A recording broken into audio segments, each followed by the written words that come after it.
You know, when you hear the word Hollywood, what comes to mind? Glamour, right? Red carpets, massive blockbuster movies, big dreams. It's this huge idea, not just a place. But what if I told you it wasn't always like that? The real story of how Hollywood came to be is this amazing tale of rebellion, big gambles, and believe it or not, a whole lot of sunshine. So that's the big question we're tackling today. Seriously, how did a dusty, quiet little farming town with just a few hundred people completely flip the script and become the absolute, undisputed center of the entertainment universe? The answer is way more interesting than you'd think.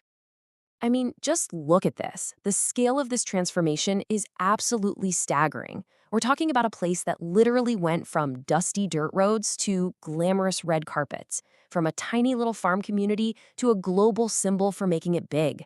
This wasn't just growth, this was a complete and total reinvention. So, where does this incredible story even begin? Well, it doesn't actually start in California. No, it starts all the way on the East Coast with a big problem, a really big problem for the first filmmakers. And that problem had a name: Thomas Edison. This first part of our story is all about a great escape. Okay, so here's the villain of our story, if you want to call it that: the Motion Picture Patents Company. But everybody just called it the Edison Trust. See, Edison basically had a stranglehold on all the filmmaking tech. He owned the patents for the cameras, the film, the projectors, everything. So if you wanted to make a movie back then, you had to pay his crazy fees and play by his rules. Period. Now, you can imagine for all these pioneering artists and scrappy entrepreneurs trying to invent a new art form, the trust was just suffocating. They didn't just want to make movies, they wanted to do it their way, without some monopoly breathing down their neck telling them what to do and taking a huge slice of the pie. They were desperate for freedom. Okay, so they had to get out, that much is clear. But of all the places in this massive country, why did they all flock to this one sunny little corner of Southern California? What was so special about this place that it became the promised land? Well, it turns out California was pretty much the perfect getaway car. It checked all the boxes. First, the sun. You gotta remember, early film needed tons of natural light to get a good shot, and California had sunshine pretty much all year round. The land was super cheap and there was tons of it, perfect for building giant movie studios. The landscape was a filmmaker's dream. You had deserts, mountains, oceans, forests. You could shoot almost any kind of scene you could imagine. And maybe the best part? It was about as far away from Edison's lawyers in New Jersey as you could possibly get. It was a safe zone. But, getting away from Edison was only half the battle. Once all these renegade filmmakers got to California, they didn't just start over. They built something entirely new, something that would become way more powerful: the studio system. And man, did it happen fast. Look at this timeline. In just over a decade, you get Universal, Paramount, Warner Bros., MGM, the legends. These weren't just little companies. They were full-blown movie-making empires, and they built their kingdoms right there in Hollywood. And this right here, this was the secret sauce. Hollywood became its own little universe. You had the actors, directors, writers, carpenters, costume designers, editors. Everyone and everything you needed to make a movie was concentrated in this one little area. It was basically an assembly line for art, an engine for creativity that no other place on Earth could compete with.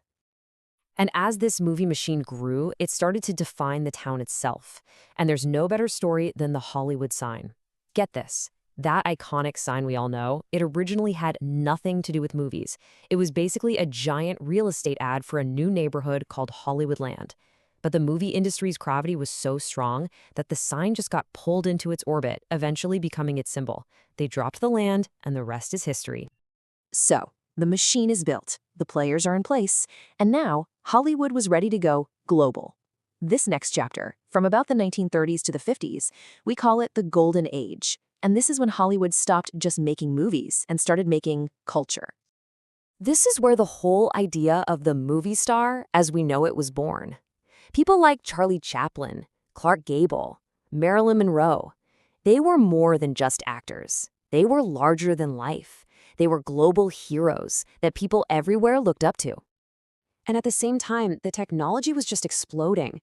The jump from silent films to talkies, movies with sound, was a total game changer. It changed everything. And then came Technicolor. Suddenly, the world's dreams weren't just in black and white anymore. They were in brilliant, living color.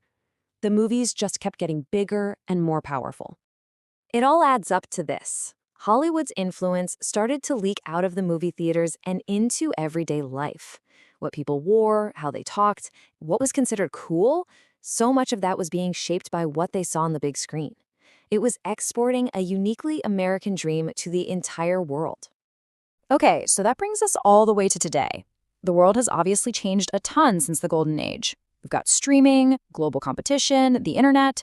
So, has Hollywood lost its magic? Well, let's take a look. The short answer, not a chance. Just look at the data. Whether we're talking about box office billions, what's trending on streaming services, or just plain old cultural impact, Hollywood is still the king of the hill. The way we watch has changed, for sure, but the source is still very much the same. So, when you boil it all down, what was the magic recipe? How did this all happen? It was this incredible, one-of-a-kind mix. You had the practical advantage of all that sunshine, you had the raw creativity of the artists, the desperate need for freedom, a huge, concentrated pool of talent, and underneath it all, a dream big enough to build a global empire out of nothing. And that's the thing, isn't it? At some point, Hollywood stopped being just a place you could find on a map. It became something bigger. It became an idea, a worldwide symbol for the magic of storytelling, the allure of fame, and the power of a big dream. So, from a sleepy farm town to a global dream factory, the story of Hollywood has been one of constant, radical change. Which leaves us with one last, really exciting question. In a world that's changing faster than ever, what story will it tell next?